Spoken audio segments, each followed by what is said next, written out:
बुद्ध भगवान एक गांव में उपदेश दे रहे थे। उन्होंने कहा कि हर किसी को धरती माता की तरह सहनशील तथा क्षमाशील होना चाहिए। क्रोध ऐसी आग है जिसमें क्रोध करने वाला दूसरों को जलाएगा तथा खुद भी जल जाएगा। सभा में सभी शांति से बुद्ध की वाणी सुन रहे थे, लेकिन वहां स्वभाव से ही अतिक्रोधी एक ऐसा व्यक्ति भी बैठा हुआ था जिसे ये सारी बातें बेतुकी लग रही थीं। वह कुछ देर ये सब सुनता रहा, फिर अचानक ही आग बबूला होकर बोलने लगा, तुम पाखंडी हो, बड़ी बड़ी बातें करना यही तुम्हारा काम है। तुम लोगों को भ्रमित कर रहे हो। तुम्हारी ये बातें आज के समय में कोई मायने नहीं रखती। ऐसे कई कटु वचनों सुनकर भी बुद्ध शांत रहे। अपनी बातों से ना तो वह दुखी हुए, ना ही कोई प्रतिक्रिया की। यह देखकर वह व्यक्ति और भी क्रोधित हो गया और उसने बुद्ध के मुंह पर थूक कर वहां से चला गया।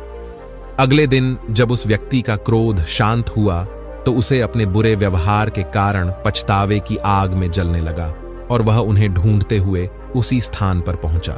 पर बुद्ध कहाँ मिलते, वह तो अपने शिष्यों के साथ पास वाले एक अन्य गांव निकल चुके थे। के बारे में लोगों से पूछा और ढूंढते। व्यक्ति ने बुद्ध के बारे में लोगों से ढूंढते जहां बुद्ध प्रवचन दे रहे थे वहां पहुंच गया। उन्हें देखते ही वह उनके चरणों में गिर पड़ा और बोला, मुझे क्षमा कीजिए प्रभु। बुद्ध ने पूछा, कौन हो भाई, तुम्हें क्या हुआ है, क्यों क्षमा मांग रहे हो? उसने कहा, क्या आप भूल गए, मैं वही हूं जिसने कल आपके साथ बहुत बुरा व्यवहार किया था।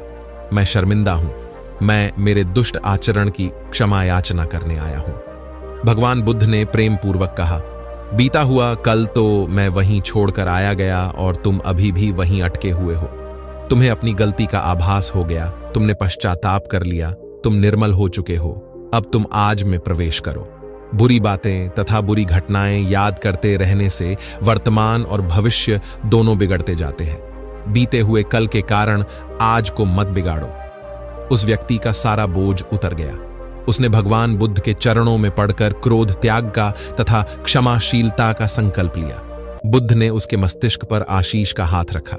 उस दिन से उसमें परिवर्तन आ गया और उसके जीवन में सत्य, प्रेम व करुणा की धारा बहने लगी।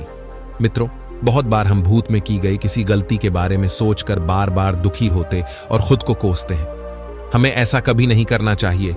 गलती का बोध हो जाने पर हमें उसे कभी ना दोहराने का संकल्प लेना चाहिए और एक नई ऊर्जा के साथ वर्तमान को सुदृढ़ बनाना चाहिए।